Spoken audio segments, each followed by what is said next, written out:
আজি 21 জুন তাৰিখে অসম বিধানসভাৰ এটা বিধায়িনী দল ৰমেন্দ্ৰ নাৰায়ণ কলিতা ডাঙৰীয়াৰ নেতৃত্বত কেইবাজনো বিধায়ক মাৰ্ঘেৰিটা সমষ্টিত অব্যাহত থকা কয়লাৰ চোৰাং ব্যৱসায়ীৰ বিৰুদ্ধে তদন্ত কৰিবলৈ এই অসম বিধানসভাৰ বিধায়িনী দলটো যোৱা ইংৰাজী 21 তাৰিখে মাৰ্ঘেৰিটালৈ আহিছিল।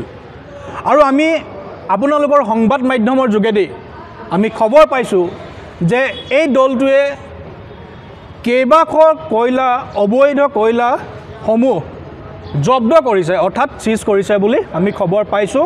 আৰু লগতে কেইবাজনকো আটক কৰিছে আৰক্ষীয়ে তেওঁলোকে অভিযোগ দিয়াৰ পাছত। আৰু এই গোটেই কামটো অবৈধ যি এই কয়লা সিন্ডিকেট হৈ আছে, অবৈধ যি এই কয়লাৰ সৰবৰাহ হৈ আছে, এই বেহাটো বন্ধ কৰিবলৈ নিৰ্দেশ দি থৈ গৈছে বুলি আমি দেখিবলৈ পাইছোঁ। তাৰ পাছতো আজি তাৰিখলৈকে কয়লাৰ যি অবৈধ খনন, কয়লাৰ যি অবৈধ সৰবৰাহ এয়া অব্যাহত আছে।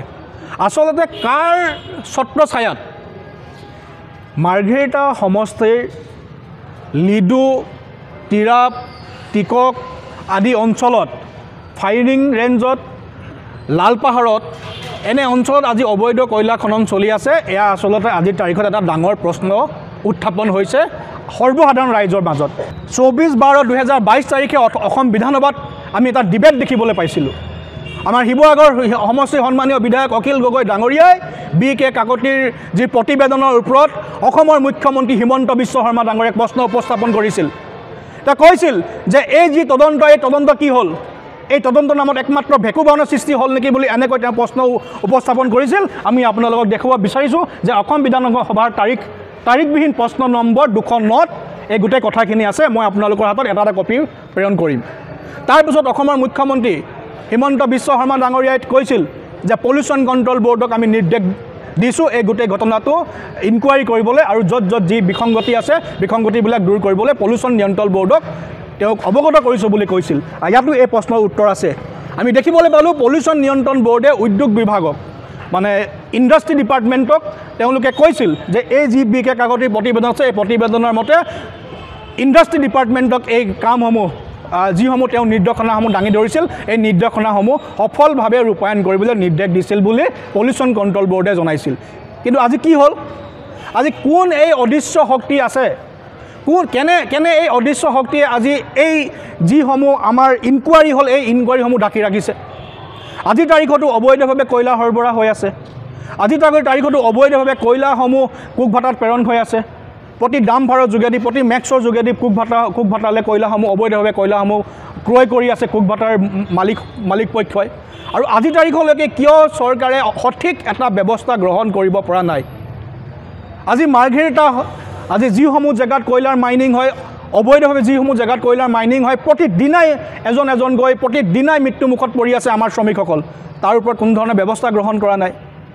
কিয় বিধায়ক ভাস্কৰ শৰ্মা ডাঙৰীয়া মৌন আছে আমি প্ৰশ্ন কৰিব বিচাৰিছোঁ। আজি ৰাইজে প্ৰশ্ন কৰিছে, তেওঁ সম্পত্তিৰ পাহাৰ গঢ়িছে, বিভিন্ন জেগাত তেওঁ মাটি কিনিছে, তেওঁ দামী দামী গাড়ী, তেওঁ বিলাসী জীৱন যাপনত তেওঁ ব্যস্ত আছে। কিন্তু মাৰ্ঘেৰিটাত তেওঁ ঘৰৰ ওচৰত যে ইমান ডাঙৰ এটা অবৈধ সিন্ডিকেট চলি আছে, অবৈধ কয়লা সৰবৰাহ হৈ আছে, কিয় ভাস্কৰ শৰ্মাই এছেম্বলিত মৌন হৈ থাকে আৰু কিয় ভাস্কৰ শৰ্মাই এই গোটেই ব্যৱস্থাটো বন্ধ কৰিবলৈ তেওঁ সক্ষম হোৱা নাই? আমি তিনিচুকীয়া জিলাৰ আৰক্ষী বিষয়াক আমি প্ৰশ্ন উত্থাপন কৰিছোঁ। আমি সন্মানীয় আমাৰ জিলা আয়ুক্ত ডাঙৰীয়াক আমি প্ৰশ্ন উপস্থাপন কৰিছোঁ যে কিয় এই গোটেই বিষয়বিলাক আজিৰ তাৰিখলৈকে পিছ পৰি আছে। প্ৰতিদিনাই এটা থানাত গোচৰ ৰুজু হয়, কয়লাৰ অবৈধ কাম কৰিবলৈ গৈ শ্ৰমিকৰ মৃত্যুমুখত পৰে। কিয় আজি আমাৰ জিলা আয়ুক্ত ডাঙৰীয়াই একো পদক্ষেপ গ্ৰহণ কৰিব পৰা নাই? আমি প্ৰশ্ন উপস্থাপন কৰিছোঁ।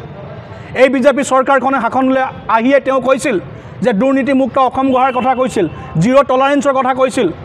আৰু জিৰ' টলাৰেঞ্চৰ কথা কৈ দুৰ্নীতিমুক্ত অসম গঢ়াৰ কথা কৈ সৰু ঘোচ লোৱা আমাৰ চৰকাৰী বিষয়াসকলক CM ভিজিলেন্সৰ যোগেদি তেওঁলোকক হাত দঙুৱাই দিয়ে, অৰ্থাৎ তেওঁলোকক চাকৰিৰ পৰা বৰখাস্ত কৰি দিছে।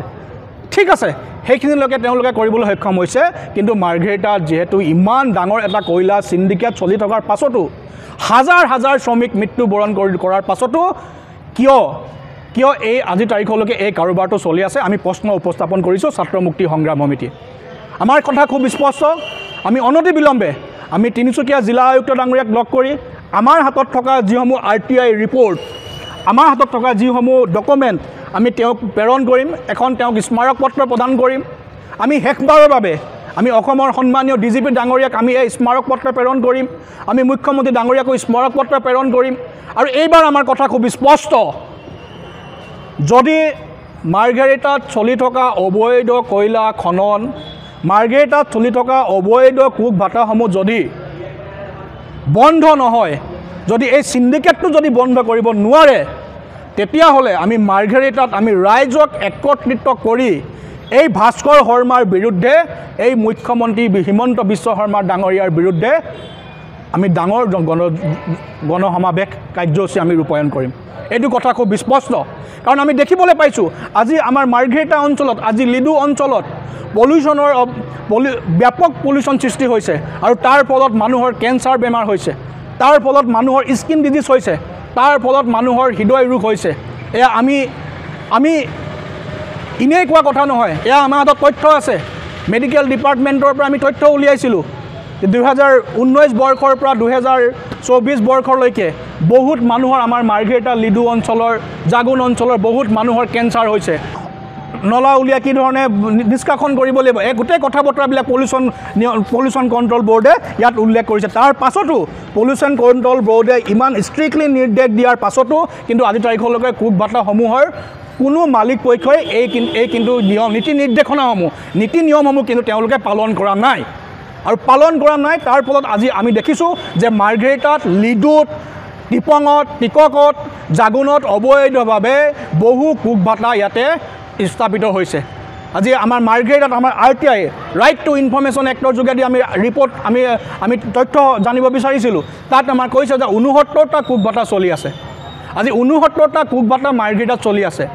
আৰু এই যে কোক ভাটাসমূহ চলিবৰ কাৰণে কনষ্টেণ্ট টু অপাৰেট CTO দৰকাৰ হয়। পলিউশ্যন কণ্ট্ৰল বৰ্ডৰ পৰা কনষ্টেণ্ট টু অপাৰেট CTO তেওঁলোকে এপ্লাই কৰিব লাগে। কিন্তু মাত্ৰ RTI তথ্যত আমি পাইছোঁ মাত্ৰ 34টা কোক ভাটাইহে CTO এপ্লাই কৰিছে আৰু তেওঁলোকৰ এই CTO এপ্ৰুভ হৈছে। আৰু বাকী কিন্তু প্ৰায় সংখ্যক কোক ভাটাই কনষ্টেণ্ট টু অপাৰেট তেওঁলোকে এপ্লাই কৰা নাই আৰু তেওঁলোকৰ ৰিজেক্ট হৈছে। আজি পলিউশ্যন কণ্ট্ৰল বোৰ্ডে কৈছে যে কোক ভাটাসমূহ নিৰ্মাণ কৰিবৰ কাৰণে শ্ৰেণী পৰিৱৰ্তন কৰিব লাগিব, মাটিৰ ক্লাছ চেঞ্জ কৰিব লাগিব। কিন্তু আজি আমি দেখিছোঁ যে চৰকাৰী মাটিত বহু কোক ভাটা চৰকাৰী মাটিত আজিও কিন্তু কোক প্ৰডাকশ্যন কৰি আছে। আজি আমাৰ গাঁৱৰ ৰাইজক এটা ঘৰ বনালে চৰকাৰী মাটিত চৰকাৰে এই ঘৰবিলাক ভাঙি দিয়ে।